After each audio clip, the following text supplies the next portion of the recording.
আপনাদের স্ক্রিনের বাঁ দিকে দেখতে পাচ্ছেন কি ভয়ানক লোক, এত লোক যাচ্ছে কোথায়? আর এরা সকলেই সনাতনী, হাতে গেরুয়া ধ্বজ নিয়ে চললেন কোথায়? এরা কার্যত একটা গোটা শহর, জয়পুরের মতো শহরকে স্তব্ধ করে দিয়ে রাস্তায় এত সনাতনী ক্ষত্রিয় যাচ্ছেন কোথায়? যাচ্ছেন শপথ নিতে। আগামী দিনের কোনো নির্বাচনে ভারতীয় জনতা পার্টিকে ভোট দেব না। আগামী দিনে কোনো নির্বাচনে শ্রী রামচন্দ্রের শপথ নিয়ে এরা বলছেন যে নরেন্দ্র দামোদর দাস মোদীকে ভোট দেব না। এরা কারা? এই জিনিসগুলো কারা বলতে পারে? এতদিন তো আমরা জেনে আসতাম যে ভারতবর্ষে যারা নাকি অ্যান্টি ন্যাশনাল এই ধরনের কথা তারাই বলে যে নরেন্দ্র দামোদর দাস মোদীকে ভোট দেব না। কিন্তু এরা কারা যারা আজকের দিনে শপথ নিতে চলেছে জয়পুরে রাস্তায় বিপুলভাবে যে আগামী দিনে ভারতীয় জনতা পার্টিকে ভোট দেব না? সেই রহস্য থেকে এই পর্দা সরাবো এবং আপনাদেরকে দেখাবো যে কিভাবে এই হিন্দু সনাতনী ক্ষত্রিয় সমাজ গতকাল জয়পুরের মাটিতে দাঁড়িয়ে শ্রীরামচন্দ্রের নামে শপথ গ্রহণ করলেন যে কোনো নির্বাচনে ভারতীয় জনতা পার্টিকে আর ভোট দেব না। কিন্তু কেন এই শপথ, কি কি আর ঘটলো জয়পুরের এই ধরনের ঘটনা থেকে, পুলিশ কিভাবে এদের সঙ্গে অত্যাচার করলো এবং যারা একসময় ভারতীয় জনতা পার্টির নামে জীবন দিতে চাইতো তারা আজকের দিনে কি বলছেন নরেন্দ্র মোদীকে, সেই সমস্ত কিছু থাকবে আজকের এই প্রতিবেদনের সাথে সাথে আমি আপনাদেরকে শোনাবো এই রাজ্যের প্রাক্তন মুখ্যমন্ত্রী মমতা বন্দ্যোপাধ্যায় গতকাল ফেসবুক লাইভে গর্জে উঠেছেন নেতাজি সুভাষচন্দ্র বসুকে নিয়ে যে নোংরা চক্রান্ত চলছে এখন পশ্চিমবঙ্গে। মমতা বন্দ্যোপাধ্যায় কার্যত প্রথম পলিটিশিয়ান পশ্চিমবঙ্গের যিনি এই প্রথম নেতাজি সুভাষচন্দ্র বসুকে যে অপমান করা হচ্ছে সেটা নিয়ে প্রকাশ্যে মুখ খুললেন এবং কিভাবে আজকের দিনেও নেতাজি সুভাষচন্দ্র বিরুদ্ধে চক্রান্ত চলছে সেই সকল ভিডিও আমি আপনাদেরকে এখানে দেখাবো এবং কুচবিহারের যে অনন্ত মহারাজ রয়েছে বিজেপির সাংসদ, তার যারা অন্যান্য সাঙ্গপাঙ্গরা রয়েছে তারা কি ধরনের নোংরা ভাষা প্রয়োগ করছে সে সমস্ত কিছু থাকবে এই প্রতিবেদনেই আজকে। তাছাড়াও এই প্রতিবেদনে আপনাদের আজকে নিয়ে চলে যাব দত্তপুকুরে, যেখানে এক বিজেপির মন্ডল সম্পাদক এক মহিলা ঘরে একা থাকার সুযোগ নিয়ে তার ঘরে ঢুকে যায়, বেডরুমে ঢুকে গিয়ে তার সঙ্গে দুষ্কর্ম করার চেষ্টা করে, পাড়ার লোকেরা ধরে গণপিটুনি দিয়েছে। আমি দেখাবো সেই ভিডিও আপনাদেরকে। তাছাড়াও আমি আপনাদের নিয়ে যাব নাদনঘাটে, যেখানে বাচ্চা চুরির অভিযোগ উঠছে। স্কুলে ছোট ছোট বাচ্চারা যেতে পারছে না, তার আগেই তাদেরকে মাদক দিয়ে কিডন্যাপ করে নেওয়ার চক্রান্ত চলছে। দেখাবো সেই ভিডিও আপনাদেরকে, সমস্ত কিছু থাকবে আজকের এই এপিসোডে। চ্যানেলটিকে সাবস্ক্রাইব করে নিন, কিউআর কোডটিকে স্ক্যান করে আমার হোয়াটসঅ্যাপ চ্যানেলে যুক্ত হয়ে যান, যাতে যে কোনো ভিডিওর নোটিফিকেশন আপনাদের কাছে সঙ্গে সঙ্গে পৌঁছে যায়।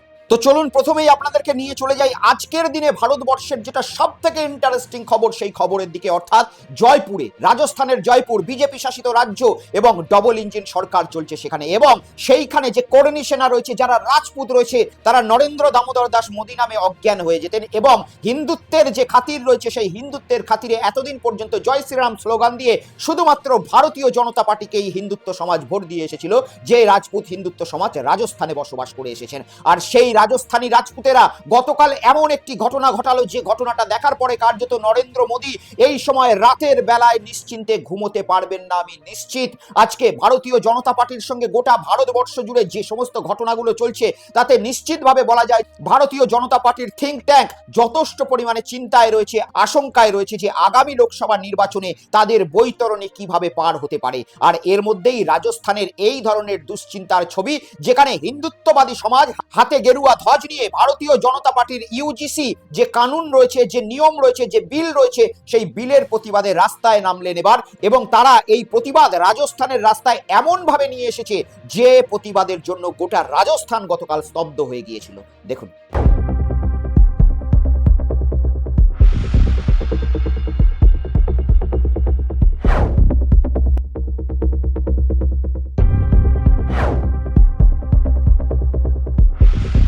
ভারতবর্ষের বিভিন্ন বড় বড় রাজ্যের বিভিন্ন বড় বড় শহরে এই সময় একটা ট্রেন্ড চলছে যে ভারতীয় জনতা পার্টির বিরুদ্ধে, বা বলতে পারেন আপনারা কেন্দ্রীয় সরকারের বিরুদ্ধে রাস্তায় নেমে আন্দোলন। কিছুদিন আগেই এই আন্দোলনের সাহসটা প্রত্যেকটা মানুষের মনে ভরে দিয়ে গেছে ককরোচ জনতা পার্টি, বা বলতে পারেন আপনারা এই ভারতবর্ষের যুব সমাজ। তারপরেই E20 পেট্রোলের বিরুদ্ধে এখন নীতিন গাডকারির বাড়ির সামনে ইতিমধ্যেই ধর্নায় বসে পড়েছেন অনেকজনাই। আর এর মধ্যেই রাজস্থান থেকে এই ছবি, যেখানে ইউজিসি যে বিলটি রয়েছে সেই বিলের বিরুদ্ধে উগ্র ক্ষত্রিয় সমাজ, বা বলতে পারেন যেটা ভারতবর্ষে নরেন্দ্র মোদীর বা কেন্দ্রীয় সরকারের অন্যতম ভোট ব্যাংক, সেই হিন্দুত্ব মহাসমাজরাই নেমে পড়লেন রাস্তায়। এবং কি ভয়ানক দৃশ্য আপনারা দেখলেন যে সকলে মিলে সেই রাস্তায় প্রোটেস্ট করতে নেমেছিল যে এই ইউজিসি নিয়মটিকে বা বিলটিকে অতি অবশ্যই রাজস্থান থেকে প্রত্যাহার করতে হবে। আর ব্যাস, তারপরেই কি রইল? তারপরেই এই যে ভারতীয় জনতা পার্টির যে পুলিশ রয়েছে তাদের অন্যতম অস্ত্রই হচ্ছে লাঠি। এই ইউজিসি প্রোটেস্টারের বিরুদ্ধে মধ্যে তাদের নিজস্ব vote bank, core vote bank ক্ষত্রিয় সমাজ, হিন্দুত্ব সমাজদের বিরুদ্ধেই লাঠি বর্ষণ করে দেওয়া হলো রাজস্থানে। যে লাঠি বর্ষণের পরেই এই ঘটনাটা একেবারে হাত থেকে বেরিয়ে যায় সেখানকার ডবল ইঞ্জিন সরকারের। প্রথমে আমি দেখাবো যে এই যে শান্তিপূর্ণ আন্দোলনটি চলছিল, সেই আন্দোলনে একেবারে হিন্দুত্ববাদী যে সমাজ রয়েছে, যারা হাতে গেরুয়া পতাকা নিয়ে রয়েছে, তাদের বিরুদ্ধেই নরেন্দ্র মোদীর পুলিশ এখন লাঠিচার্জ করে দিল জয়পুরে। দেখুন।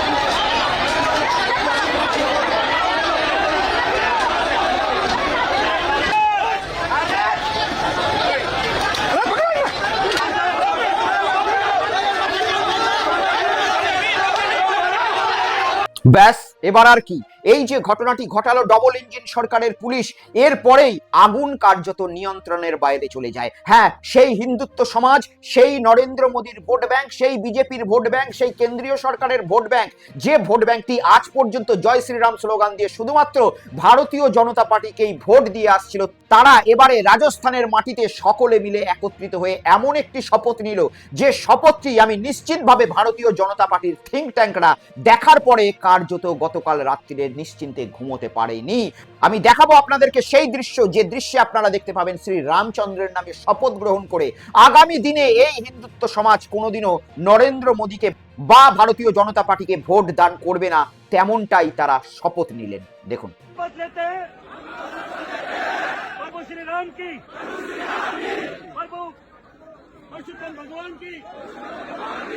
भगवान की, अग्रसेन भगवान की, चित्रगुप्त भगवान की, इससे आने वाले चुनाव में, पंचायती राज चुनाव में, नगर निगम चुनाव में भारतीय जनता पार्टी को वोट नहीं देंगे। कसम खाते भगवान की, पक्का है क्या? उनकी कोई रैली में भी नहीं जाएंगे। और जो हमारे राजनीतिक नेता जो हमारे पास भी है, उनका भी विरोध करेंगे।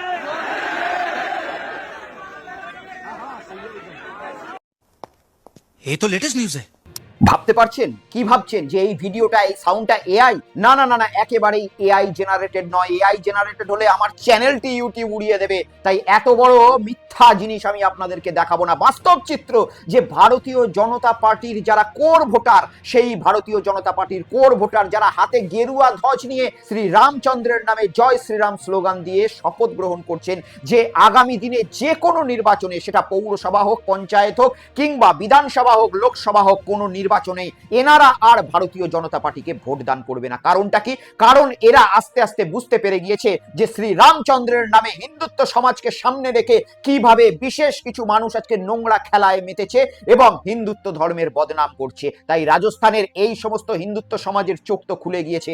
আগামী দিনে গোটা ভারতবর্ষের যারা হিন্দুত্ব সমাজের নাম করে এদেরকে সমর্থন করেন, কবে চোখ খুলবে সেটা নিশ্চিতভাবে দেখার বিষয় রয়েছে। তবে এই চোখ খোলাটা যখন শুরু হয়েছে প্রত্যেকটা মানুষের, তখন নিশ্চিতভাবে আগামী দিনে আগুনের গতিতে ছড়াবে। আর শুধু তাই নয়, আমি বেশি দিন আগেকার একটা ভিডিও দেখাবো না, মাত্র আজ থেকে 10 থেকে 15 দিন আগেকার ভিডিও দেখাবো। 21শে জুলাই আপনাদের সকলেরই মনে রয়েছে যে যন্তর মন্তরে দিল্লি পুলিশ লাঠিচার্জ করেছিল এই যে ককরোচ জনতা পার্টি রয়েছে, জেনারেশন জি রয়েছে, তাদের বিরুদ্ধে। আর সেই ককরোচ জনতা পার্টির লাঠিচার্জের বিরুদ্ধে এই যে সনাতনী সমাজ, উগ্র ক্ষত্রিয় সমাজ, রাজপুত সমাজ, যাদেরকে আজকে জয়পুরে নরেন্দ্র মোদীর বিরুদ্ধে স্লোগান দিতে দেখছেন, তারা কি ধরনের ভিডিও বানিয়ে খুশি প্রকাশ করেছিল আমি আপনাদেরকে আজকের এই এপিসোডে দেখাবো।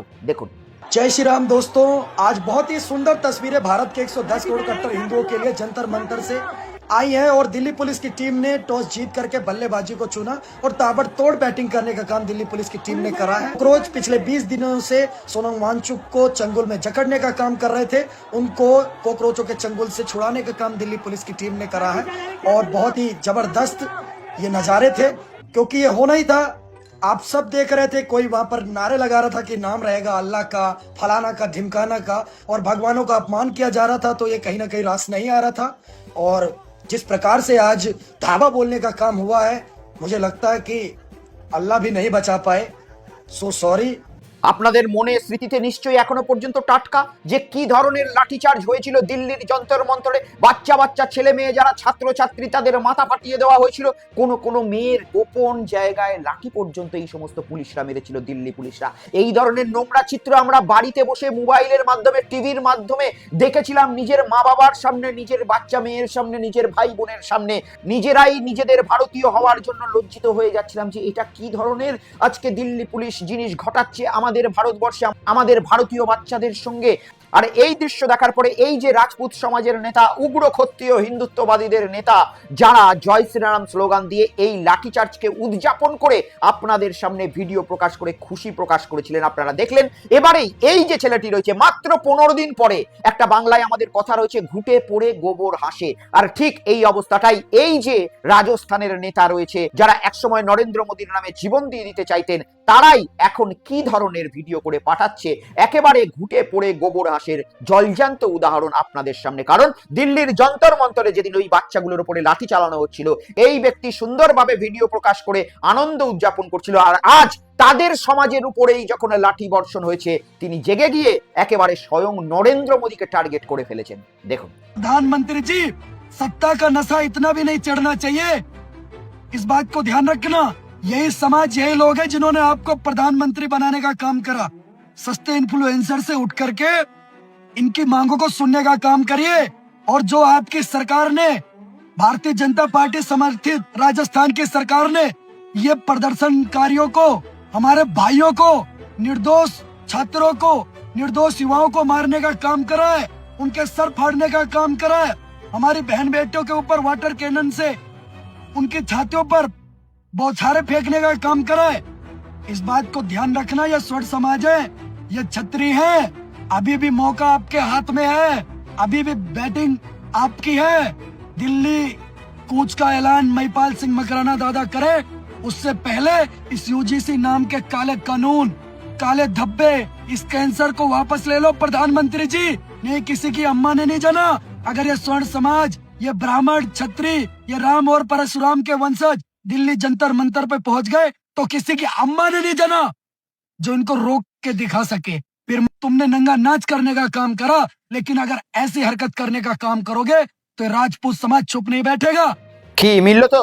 দীপ চ্যাটার্জি আপনাদের মিথ্যে কথা বললো? বাংলার এই প্রবাদটা একেবারেই কি সত্য প্রমাণ হলো না? দেখুন, ঘুটে পড়ে গোবর হাসে। আমি কেন বললাম আপনাদেরকে? কারণ এই ছেলেটি তখন হাসছিল যখন এই আমাদের দিল্লির যন্তর মন্তরে লাঠিচার্জ হচ্ছিল। আজ তাদের সমাজের উপর লাঠিচার্জ হওয়াতে বর্ষণ করছে, গর্জে উঠছে কাদের বিরুদ্ধে? একেবারে স্বয়ং মাননীয় প্রধানমন্ত্রী নরেন্দ্র মোদীর বিরুদ্ধে গর্জে উঠছেন এবং তাকে ব্যক্তিগতভাবে আক্রমণ করছেন। হ্যাঁ, নেশা কেটে গিয়েছে এবং এই নেশা যখন প্রত্যেকটা ভারতীয়র কাটবে, সেদিন কিন্তু ভারতীয় জনতা পার্টির লোকের বাড়িতে বাড়িতে গিয়ে ভোট চাইতে যথেষ্ট পরিমাণে বেগ পেতে হবে। আজকের দিনে এটাই বোঝা যাচ্ছে। কারণ আমাদের এই পশ্চিমবাংলায় তো সবে ভারতীয় জনতা পার্টি এসছে, কিন্তু গোটা ভারতবর্ষে আজকে ভারতীয় জনতা পার্টির বিরুদ্ধে একটা বিপরীত ঢেউ কিন্তু শুরু হয়ে গিয়েছে। আর সেই বিপরীত ঢেউয়ের মধ্যে এবার ভারতীয় জনতা পার্টির সব থেকে কোর ভোটার যারা শুধুমাত্র হিন্দুত্বের নামে এতদিন পর্যন্ত বিজেপিকে ভোট দিয়ে এসেছে, তারা পর্যন্ত মাননীয় নরেন্দ্র মোদীর বিরুদ্ধে অন্যরকম ভিডিও প্রকাশ করছেন। আসুন এবার রাজস্থান থেকে একটু বাংলায় ফিরে আসি। কারণ রাজস্থানের একতা তো আপনারা দেখলেন। রাজস্থানের উগ্র ক্ষত্রিয় সমাজ, রাজপুত সমাজ একেবারে নিজেদের যে দল রয়েছে সেই দলের বিরুদ্ধে চলে যেতে পারছে, সেই ভোট ব্যাংকের বিরুদ্ধে চলে যেতে পারছে, কেন্দ্রীয় সরকারের বিরুদ্ধে আওয়াজ তুলছে। কেন? তার কারণ তাদের যে জাত রয়েছে, জাতি রয়েছে, সেই জাতিতে এবারে হাত দিয়েছে ভারতীয় জনতা পার্টি। তাই তারা নিজেদের যে পছন্দের নেতা রয়েছে, পছন্দের দল রয়েছে, তার বিরুদ্ধে চলে যেতে পারছে। এটাই তাদের একতা। কিন্তু এই একতা আমাদের বাঙালিদের মধ্যে আজকে আর জীবিত নেই। লজ্জা লাগছে আজ বলতে, এবং নিজেকেও বাঙালি বলতে একটু দ্বিধাবোধ করছি। কারণ এক সময় যে বাঙালিদের নাম নেতাজি সুভাষচন্দ্র বসু থেকে শুরু করে, ক্ষুদিরাম বসু থেকে শুরু করে, রবীন্দ্রনাথ ঠাকুর থেকে শুরু করে, বিদ্যাসাগর থেকে শুরু করে, কাজী নজরুল ইসলাম থেকে শুরু করে একাধিক মহান মহান ব্যক্তিত্বরা বৃদ্ধি করেছিলেন, সেই নামের অহংকার তৈরি করেছিলেন, সেই বাঙালি জাতি আজকে কার্যত মেরুদণ্ডহীন কৃমিতে পরিণত হয়ে যাচ্ছে, এমনটাই দেখা যাচ্ছে। আর এটা আমি কেন বলছি আপনাদেরকে জানেন? এই বাংলার মাটিতে আমরা একতা লাভ করতে পারছি না। আমাদের মহান নায়ক, দেশনায়ক যারা আমাদের প্রত্যেকের অনুপ্রেরণা, যাকে ছোট থেকে দেখে এসেছি বাড়িতে ছবির মাধ্যমে, এবং যার কাহিনী পড়ে নিজেকেও একসময় ওই জায়গায় পৌঁছে নেওয়ার কথা ভেবেছিলাম, সেই নেতাজি সুভাষচন্দ্র বসুই আজকে অপমানিত আমার বাংলার মাটিতে। হ্যাঁ, এই বাংলার একটি ছোট্ট জায়গা কুচবিহার, সেই কুচবিহারের মাটিতে আজ পর্যন্ত ভারতবর্ষের স্বাধীনতার 75 বছরের ইতিহাসে ঘটেনি। আজ পর্যন্ত কেউ কখনো কংগ্রেসের আমলে, সিপিএম এর আমলে কিংবা তৃণমূলের আমলে ঘটানোর সাহস পায়নি। সেটা মাত্র বিজেপির 3 মাসের শাসনেই ঘটছে। কুচবিহারের মাটিতে নেতাজি সুভাষচন্দ্র বসুর বিরুদ্ধে বিভিন্ন লোককে একত্রিত করে সভা বসছে এবং তার বিরুদ্ধে মানুষকে ভুল বোঝানো চলছে। দেখুন, সোশ্যাল মিডিয়াত কতগুলো অপদার্থ মেলমেলে বাধ্য হচ্ছে, হয় না ভাই?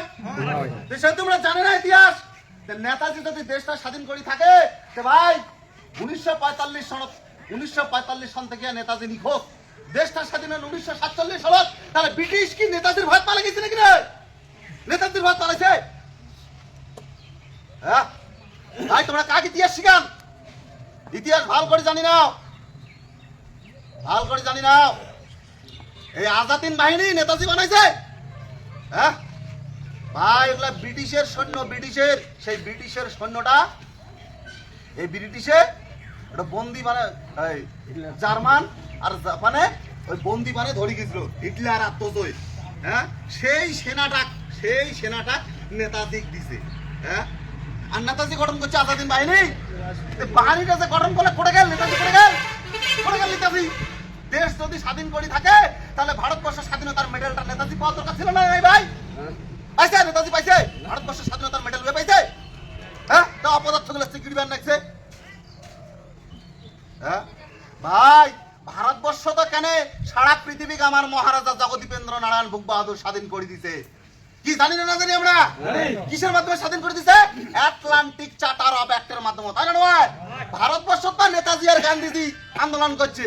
এ ভাই, তাহলে চায়নাটা কেন করে স্বাধীন হল? ইউরোপ মহাদেশ কেন করে স্বাধীন হল? সারা বিশ্বের যেগুলো দেশ পরাধীন ছিল কেন করে স্বাধীন হল ভাই? কেন করে স্বাধীন হচ্ছে? ওটা কোন নেতাজি ছিল, কোন গান্ধীজি ছিল ওটা?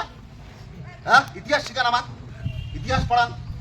বিশ্বাস হচ্ছে না তো নিজের চোখে? আমিও বিশ্বাস করতে পারিনি যখন এই ভিডিওটি দেখেছিলাম। আমি ভেবেছিলাম যে এই সমস্ত মানুষেরা হয়তো পাকিস্তানের বিরুদ্ধে কোনো রকম মিটিং করছে, হয়তো বাংলাদেশের বিরুদ্ধে কোনো রকম মিটিং করছে, হয়তো চায়নার বিরুদ্ধে কোনো মিটিং করছে, কিংবা হয়তো তাদের অপছন্দের রাজনৈতিক দলের বিরুদ্ধে কোনো মিটিং করছে। কিন্তু না, এটা একেবারেই অবিশ্বাসযোগ্য হলেও বাস্তব যে বাংলার মাটিতে দাঁড়িয়ে নেতাজি সুভাষচন্দ্রের বিরুদ্ধে মিটিং চলছে এই বাংলারই কিছু মানুষদের, যারা নিজেদেরকে রাজবংশী বলে থাকে। আমি সকল রাজবংশীকে বলছি না, এই 2-4টে রাজবংশীর জন্য হয়তো গোটা রাজবংশী সমাজ আজকে গোটা ভারতবর্ষে বিপদে পড়ে যেতে পারে। আর এদেরকে বিপদে ফেলার কাজ করছে বিজেপির রাজ্যসভার সাংসদ অনন্ত মহারাজ নামে, না কিসের কি ধরনের মহারাজ আমি জানি না, সেই নকল মহারাজ, ভণ্ড মহারাজ, সেই মহারাজ নেতাজি সুভাষচন্দ্র বসুকে দিনের পর দিন আক্রমণ করে চলেছে। বিশেষ করে লক্ষ্য করে দেখবেন, যবে থেকে ভারতীয় জনতা পার্টি পশ্চিমবঙ্গে ক্ষমতায় এসেছে, আর তারপরেই এই মহারাজের নামে যে 2-4টে সাঙ্গপাঙ্গ ঘুরে বেড়ায় বিভিন্ন জায়গায়, যাদের শিক্ষাগত যোগ্যতা ন্যূনতম ক্লাস 4 পাশও হবে কিনা সন্দেহ, যারা কোনোদিনও নিজেরা বিদ্যা পুস্তক পড়ে দেখেনি, সেই সমস্ত ব্যক্তিরা বোঝাচ্ছে নেতাজি সুভাষচন্দ্র বসুর ইতিহাস এবং তাকে দিনের পর দিন কলঙ্কিত করে আসছে। আমি দেখাবো শুধু নেতাজি সুভাষচন্দ্র বসু নয়, এদের যে তথাকথিত নকল মহারাজ রয়েছে, বিজেপির রাজ্যসভার সাংসদ অনন্ত মহারাজ, নেতাজি সুভাষচন্দ্র বসু থেকে শুরু করে আমাদের দেশের বীর যোদ্ধা মারাঠা রাজা ছত্রপতি শিবাজির সম্বন্ধেও ভুলভাল মন্তব্য করছেন। দেখুন, दुनिया का सर्वश्रेष्ठ योद्धा कौन है? तो उसने कैम्ब्रिज विश्वविद्यालय से इसको सेंसस किया गया, इन्वेस्टिगेशन किया गया, तो उसमें से 3 योद्धा को निकाल के लाया वो लोग चुन के, नेपोलियन बोनापार्ट, छत्रपति शिवाजी एवं विश्व महावीर चिल्ला राय, ये तीनों को उन्होंने सर्टिफाई किया। मतलब ये विश्व का सर्वश्रेष्ठ 3 योद्धा है, लेकिन 3 योद्धा में फिर भी उसको इन्वेस्टिगेशन किया करके वो निकला कि भाई ये छत्रपति शिवाजी वो खुद के लिए किया है और नेपोलियन बोनापार्ट खुद के सत्य के लिए किया है, छत्रपति शिवाजी वो खुद के लिए किया है, छत्रपति शिवाजी वो खुद के लिए किया है। ভাবুন তো, বিজেপির একজন রাজ্যসভার সাংসদ তার নেতৃত্বে এই সমস্ত ভারতবর্ষের মহান মহান যে সমস্ত মানুষগুলো রয়েছে, ছত্রপতি শিবাজী থেকে শুরু করে আমাদের নেতাজি সুভাষচন্দ্র বসু, তার বিরুদ্ধে বাংলার মাটিতে এই ধরনের ন্যাক্কারজনক ঘটনা ঘটছে। ওইদিকে রাজস্থানের উগ্র ক্ষত্রিয় সমাজ, তারা তাদের জাতির জন্য একত্রিত হয়ে যেতে পারে, কিন্তু আমরা নেতাজি সুভাষচন্দ্র বসুর এই অপমান দেখার পরেও আজকে চুপ করে বসে থাকি। আমাদের পশ্চিমবঙ্গের প্রশাসন চুপ করে বসে থাকে। কোথায় কোন ছেলেটি কখন আমাদের পশ্চিমবঙ্গের রাজ্যের মাননীয় সম্মানীয় মুখ্যমন্ত্রী শুভেন্দু অধিকারীর বিরুদ্ধে কোনো পোস্ট করছে, সেই বিরুদ্ধে থানায় এফআইআর করে তাকে রাত্রিবেলায় তুলে নিয়ে যেতে পারে, কিন্তু পশ্চিমবঙ্গের প্রশাসন পশ্চিমবঙ্গের মাটিতে নেতাজি সুভাষচন্দ্র বসুর বিরুদ্ধে এই ধরনের মিটিং চলছে, তবুও সেই বিষয়ে ভিডিও গোটা বিশ্বে প্রচার হওয়ার পরেও আজকে পশ্চিমবঙ্গের প্রশাসন বা কুচবিহার ডিস্ট্রিক্টের প্রশাসনের নজরে পড়ে না। কাদের মদতে হচ্ছে এই বিষয়ে আমাদের হাতে তো তথ্য প্রমাণ নেই, কিন্তু এতটাও আমরা হরলিক্স খাওয়া বেবি নয় যে বুঝতে পারছি না যে কেন আজকে মাত্র পরিবর্তনের 3 মাস পরেই এই ধরনের ঘটনাগুলো ইচ্ছাকৃতভাবে ঘটানো হচ্ছে।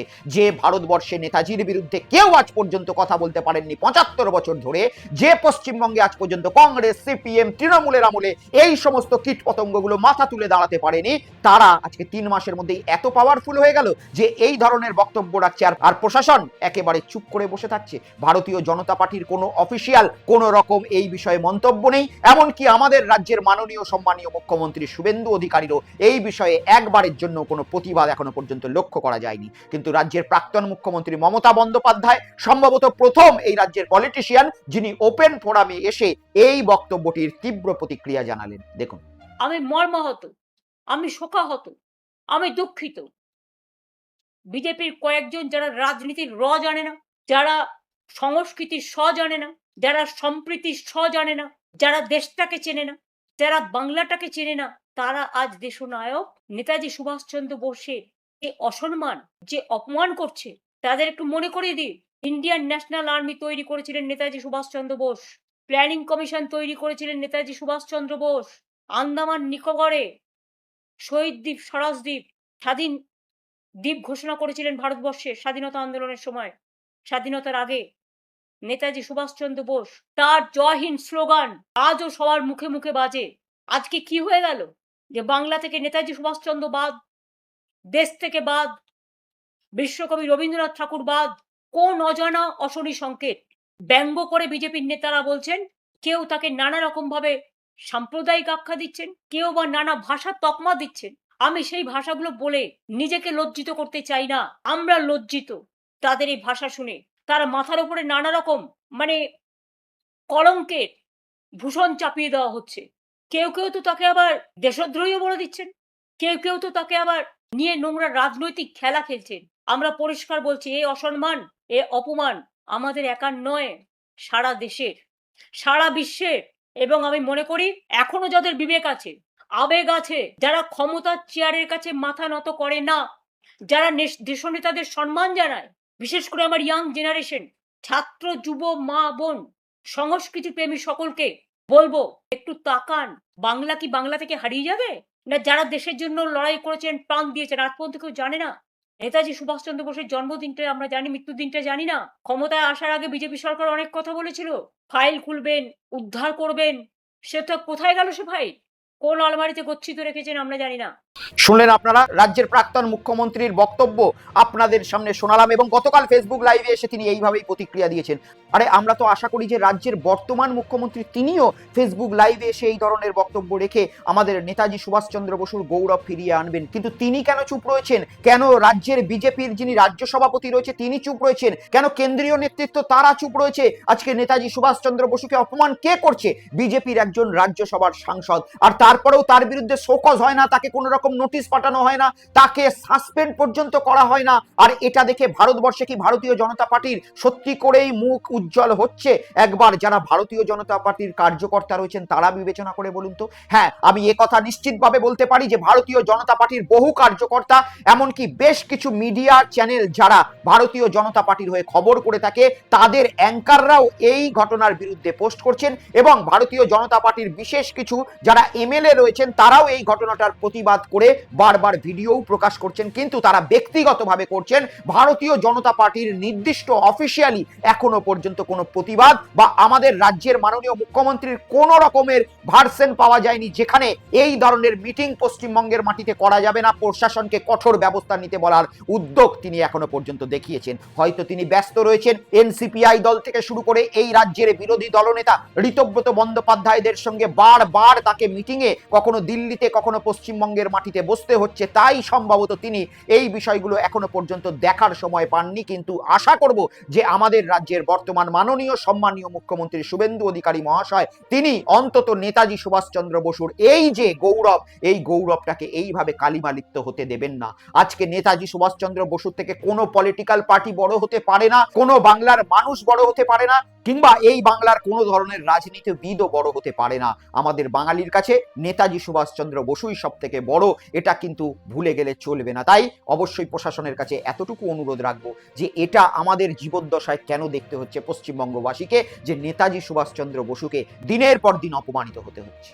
আর এই সব ভিডিও আমি যখন আপনাদেরকে দেখাচ্ছি, যদি সন্ধ্যাবেলা হয়ে থাকে কিংবা আপনার বাড়িতে যদি কোনো বাচ্চা স্কুল গিয়ে থাকে, তাহলে দুক্ষেত্রেই আপনারা সতর্ক হয়ে থাকবেন। বাড়িতে মহিলা যদি সন্ধ্যাবেলায় একা বসে থাকেন তাহলেও সতর্ক থাকুন, এবং আপনার ছেলে মেয়ে যদি সরকারি স্কুলে কোথাও নিরাপত্তাহীনতা ভাবে গিয়ে থাকে তাহলেও তাদের খোঁজ রাখুন, যোগাযোগ রাখুন। কারণ বাংলায় এখন এক অদ্ভুত ধরনের ছবি দেখা যাচ্ছে, যেখানে এক মহিলার বাড়িতে ঢুকে গেলেন দত্তপুকুরের এক বিজেপির মন্ডল সম্পাদক। সেই মন্ডল সম্পাদক কি করলেন, দেখলেন বাড়িতে এক মহিলা অসুরক্ষিতভাবে একাই রয়েছেন, তাকে পাহারা দেওয়ার বা গার্ড দেওয়ার কেউ নেই। আরে এটা হবেই বা কেন? আমাদের বাড়ির মহিলারা বাড়িতে একা থাকতে পারবে না? আর সেটা যদি হয় তাহলে এইভাবে কোনো না কোনো ব্যক্তি ঢুকে গিয়ে তার শরীরের সঙ্গে নোংরা কুকর্ম করার চেষ্টা করবে। হ্যাঁ, এমনটাই ঘটে গিয়েছে দত্তপুকুরে গতকাল রাত্রিরে এক ভদ্র মহিলা নিজের বাড়িতে যেভাবে প্রত্যেকটা মহিলা থাকে সেইভাবেই ছিলেন। সেই বাড়িতে ভদ্র মহিলাকে একা দেখার পরে বিজেপির মন্ডল সম্পাদক আর নিজেকে ঠিক রাখতে পারেননি, নিজের ভেতরের অরিজিনাল সত্তাটাকে বের করে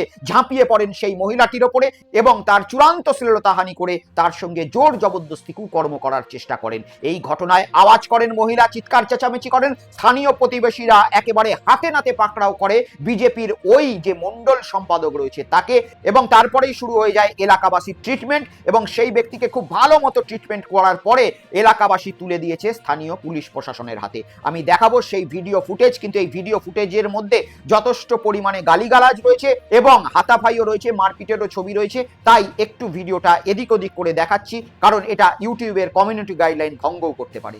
দেখুন।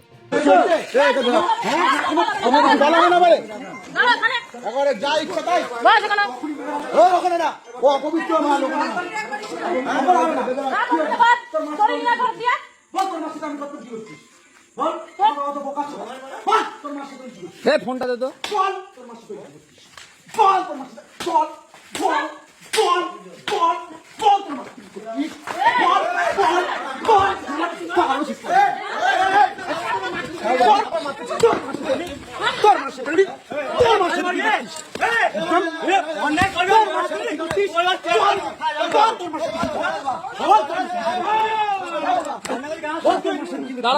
এই ঘটনাটি দেখার পরে আমি আবার ওই বক্তব্যটি চালাবো, যে বক্তব্যটি আমি আপনাদের কাছে আগেও বহুবার চালিয়েছি আমাদের রাজ্যের মাননীয় মন্ত্রী অগ্নিমিত্রা পালের। শুনুন।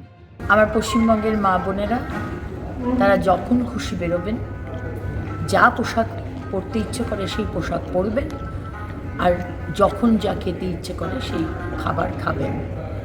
কেউ বলবে না আপনাকে কি পরতে হবে, কি খেতে হবে, আর কখন আপনার বেরোনো উচিত বা কখন আপনার বেরোনো উচিত নয়। আমরা বলবো না রাত্রির 8টার পর মহিলারা বেরিয়েছে কেন। যখনই মহিলাদের সঙ্গে কুকর্মের কোনো ভিডিও আমাদের কাছে এসে পৌঁছায়, আমি অগ্নিমিত্রা দেবীর এই ভিডিওটাও প্লে করে শোনাই, যে যদি কোনোদিনও ওনার নজরে এই ভিডিওটা পড়ে যায় তাহলে হয়তো উনি বুঝতে পারবেন সরকার আসার ঠিক 2 থেকে 3 দিনের মাথাতেই উনি কি বক্তব্য করেছিলেন। অগ্নিমিত্রা দেবী বলেছিলেন যে বাড়ির বাইরে মহিলারা যা খুশি করতে পারবে, যখন খুশি বেরোতে পারবে। আরে বাড়ির বাইরে তো দূরের কথা, এক মহিলা তার নিজের বাড়ির মধ্যে রয়েছে, সেখানেও সে আজকের দিনে সুরক্ষিত নয়, তাও অন্য কোনো ব্যক্তির দ্বারা নয়, ভারতীয় জনতা পার্টির এক মন্ডল সম্পাদকের দ্বারাই আক্রান্তের শিকার। তাহলে বলুন যে অগ্নিমিত্রা দেবী এই কথাগুলো আজকের দিনে আর কোনো রকম ভ্যালু রয়েছে, নাকি সত্যি করেই আমাদের বাড়ির মহিলাদের জন্য এবারে বাড়িতে সিসিটিভি ক্যামেরা থেকে শুরু করে একটা করে দারোয়ান লাগাতে হবে? আর এদিকে দত্তপুকুরে যখন বাড়ির মহিলাদেরকে নিয়ে চিন্তিত সেখানকার বাড়ির অন্যান্য সদস্যরা, তখনই পূর্ব বর্ধমানের নাদনঘাটে বাচ্চার বাবা মারা চিন্তিত তাদের ছোট্ট ছোট্ট বাচ্চাদেরকে নিয়ে। তার কারণ কি? তার কারণ নাদনঘাটে নাকি এক চক্রান্ত এখন সেখানে বৃদ্ধি পেয়েছে, যে বাচ্চারা যখন স্কুলে যাচ্ছে তাদেরকে মাদক দিয়ে দেওয়া হচ্ছে, বা তারা যখন স্কুল থেকে বাড়ি ফিরছে তাদেরকে মাদক খাইয়ে দেওয়া হচ্ছে, এবং তারা যখন অচৈতন্য হয়ে যাচ্ছে তাদেরকে কিডন্যাপ করে নেওয়া হচ্ছে, তাদেরকে তুলে নিয়ে চলে যাওয়া হচ্ছে। এমনটাই প্রকাশ্যে একেবারে ঘুম উড়িয়ে দিয়েছে পূর্ব বর্ধমানের সমস্ত যারা বাসিন্দা রয়েছে, যাদের বাড়িতে ছোট ছোট বাচ্চারা স্কুলে একা যাতায়াত করে বা অন্যান্য কোনো টোটো বা বাসে যাতায়াত করে। আমি দেখাচ্ছি আপনাদেরকে নাদনঘাট থেকে সেই বিশেষ লোকাল নিউজের প্রতিবেদন, দেখুন।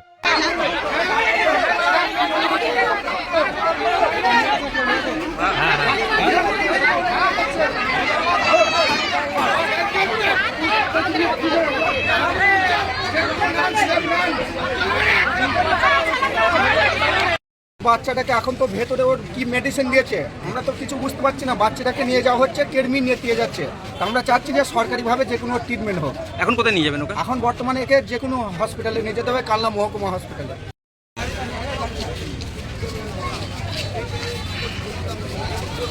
এই স্কুলে আমি খবর পেলাম কয়েকটা বাচ্চাকে কিডন্যাপ করেছে, খুব সম্ভবত 3 থেকে 4টে বাচ্চা হবে, তবে একটা বাচ্চাকে পাওয়া গেছে, যেটা সম্ভবত ধাত্রীগ্রামে নামিয়ে দিয়ে গেছে। এখনো পর্যন্ত 3টে বাচ্চাকে পাওয়া যাচ্ছে না, যেহেতু স্কুল ছুটি হয়েছে। কোন কোন বাচ্চাকে পাওয়া যাচ্ছে না এখনো খবর হয়নি কোনো। এটা কোন জায়গা? এটা সমুদ্রগড় পারুলডাঙ্গা নসরতপুরা প্রাইমারি স্কুল। একজনকে পাওয়া গেছে, তাই তো? একজনকে পাওয়া গেছে, এবং শুনলাম বাচ্চাটাকে খুবই মারধর করেছে, গলায় দা ধরেছিল সম্ভবত। বাচ্চাটা আমার আত্মীয়দের মধ্যে হয় একজন। আপনার নাম? আমার নাম এফাইতুল্লাহ শেখ, ডাঙ্গাপাড়া বাড়ি। এই সব কিছু দেখার পরে একটাই কথা আজকে মাথায় আসছে, বা আপনাদের মনেও নিশ্চয়ই আসছে, যেগুলো কি শুরু হয়ে গেল মাত্র 3 মাসে। আমি কোনো সরকারের বদনাম করতে চাই না, আমি চাই সরকারের সুনাম করতে, কিন্তু প্রকাশ্যে যখন বাড়ির যে মহিলারা রয়েছে সেই মহিলারাও অসুরক্ষিত থাকবে, তাও আবার সেই সরকার পক্ষ দলের কর্মীদের দ্বারা, একটা বাচ্চা স্কুল থেকে বেরিয়ে নিশ্চিন্তে বাড়ি ফিরবে নাকি সেটাও তারা আজকে চিন্তা করতে পারছে না। তাদের বাড়ির যারা অভিভাবক রয়েছে তাদেরকে রাস্তায় কারা মাদক দিয়ে দিচ্ছে, পুলিশ প্রশাসন কি করছে, এই ঘটনাগুলো কিভাবে বৃদ্ধি পাচ্ছে, কিভাবে এত সাহস পাচ্ছে তারা বাচ্চাগুলোকে এইভাবে তুলে নিয়ে গিয়েই বা তারা কি করবে আগামী দিনে, এই সমস্ত বিষয় একটা গভীর রহস্য। আর এই রহস্যগুলো কেন এই মাত্র 3 থেকে 3.5 মাসের মধ্যেই বৃদ্ধি পাচ্ছে, কেন এখনো পর্যন্ত এই বিষয়গুলো আমাদের সামনে কখনো আসেনি? আগে তো মিডিয়া অনেক অ্যাক্টিভ ছিল, এখন তো মিডিয়া এমন হয়ে গিয়েছে যে এত ঘটনা থাকার পরেও আপনাদের স্ক্রিনে দেখুন যে আমি নিউজ কাটিংগুলো তুলে এনেছি, তারা এই নিউজ দেখাচ্ছে আপনাদেরকে। দেখুন দেখুন দেখুন, হ্যাঁ, কোথায় কোন হিরোইন কি মুক্তোর মালা পড়লো, কোন হিরোইনের কি দেখা গেল শরীরের, কোন হিরোইন কি করলো, কোথায় ব্যথা, এইসব মিডিয়ার খবর। কিন্তু এই খবরগুলো মিডিয়া চেপে যাওয়ার পরেও আজকে কিন্তু দ্রুত গতিতে মানুষের কাছে ভাইরাল হয়ে যাচ্ছে। তার মানে সত্যিই এই ঘটনার পেছনে যথেষ্ট চিন্তার কারণ রয়েছে, কিন্তু তারপরেও আমাদের বাংলার মিডিয়া হোক কিংবা দেশের মিডিয়া আসল ঘটনা থেকে সরে গিয়ে কোন নায়িকার কোথায় ব্যথা আর কোন নায়িকার শরীর বৃষ্টিতে কোন অঙ্গটা ফুটে উঠেছে সেইটা আপনাদেরকে দেখাচ্ছে। এইসব নিউজ চ্যানেলগুলোকে বয়কট করুন এবং আমাদের মতো চ্যানেলগুলোকে সাবস্ক্রাইব করে আমাদের সাহসটাকে বৃদ্ধি করুন, যাতে আগামী দিনে আপনাদের জন্য বুকে সাহস নিয়ে আরো এই ধরনের সত্য প্রতিবেদন দেখাতে পারি। আজকের এপিসোড এই পর্যন্তই রইল, দেখা হবে আপনাদের সঙ্গে আবার পরবর্তী এপিসোডে। ততক্ষণে সকলে ভালো থাকুন, সুস্থ থাকুন এবং দেখতে থাকুন বেঙ্গল পালস উইথ দীপ, সত্য যেখানে রং দেখে না। নমস্কার।